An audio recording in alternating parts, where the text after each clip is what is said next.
السلام عليكم ورحمة الله تعالى وبركاته صاحب الكسو دوادا ميد كميدا مقالدين تحناها iyo aamin technology waa alaabad uga barateen inay soo gudbino waxaan u aragno markaas inay bulshada anfacayso oo ku aadan IT-ga iyo marba wixii cusub muuqaalka dhamaadkiisa waxaan ku daawan doontaa website cajiib ah runtii oo lagu design gareeyay teknolojiyadii u dambeysay kaas oo ka caawinaya safarkaaga meesha aad ka baxayso iyo halka aad u socoto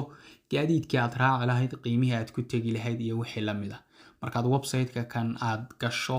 oo baratana waxaad ka maarmaysaa inaad qof weydiiso safarka iyo halka aad ku socoto caalamka meesha doonto ka joog hadda xaafadaada ka safrayso xaafad kale u socoto magaalada haddaad ka safrayso magaalo kale u socoto iyo wadankaaga haddaad ka safrayso wadan kale u socoto iyo sidoo kale hadaba qaaradaba iskaga tageyso qaarad kale u socoto intaba website-kan wuxuu ka qabtirayaa safarkaaga macluumaadka la xiriira yaanan hadalkayna ku badin website-ka ayaanu isla eegaynaa browserkaaga ayaa tagaysa waxa ku qoraysaa website-ka ciwaankiisa oo u qoran sidan waad aragtaa waan u maleynayaa kaamiradan kuu soo dhaweynayaa website-ka magaciisu waa sidan kadib markaad ku qorto browserkaaga sida caadiga ah enter baynu oranayna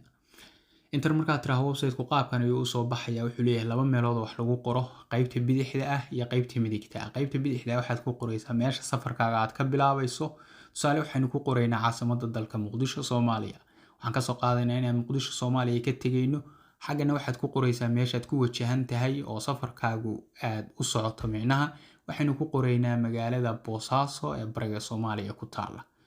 xagan waxaan ku qornay Muqdisho Soomaaliya xagana waxaan ku qornay Boosaaso kadib waxaan oranaynaa search ama raadi baan oranaynaa macluumaadka markaad ku dhufato sidan ayuu soo baxaya macluumaadku sida ku aad uga jeedo chantuskaba magaalada Muqdisho ayaad ka tagtay Boosaaso ayaad u socotaa wadooyinkii iyo dadkii macnaha magaalooyinka aad mari lahayd iyo waxba waad aragtaa xagga bidixdaan aadaynaa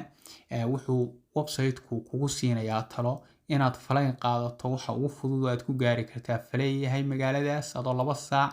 iyo 6 daqiiqo u soconaya lacagta aad ku tagi kartaana waa $70 ilaa $550 hadba meeshii laga helo halka haddaad gujiso gaduudan waxa ku soo baxaya macluumaad badan oo aad ka ogaan karto wixii aad raaci lahayd laakiin waxa waqti kuma luminayno saaxiibayaal sidoo kale haddii aad magaalada Boosaaso hoteelo iyo wax ka rabto xaggan baad gujinaysaa gaari hadda kireysanayso hoos waad kuugu qoran iyo wixii la mid ah waxaan rajeynayaa muuqaalkan inaad ka faa'iideysatay saaxiib la sii wadaag asxaabtaada kale haddaad u aragto inuu bulshada waxtar u yahay aad iyo aad ugu mahadsan tahay daawashadaada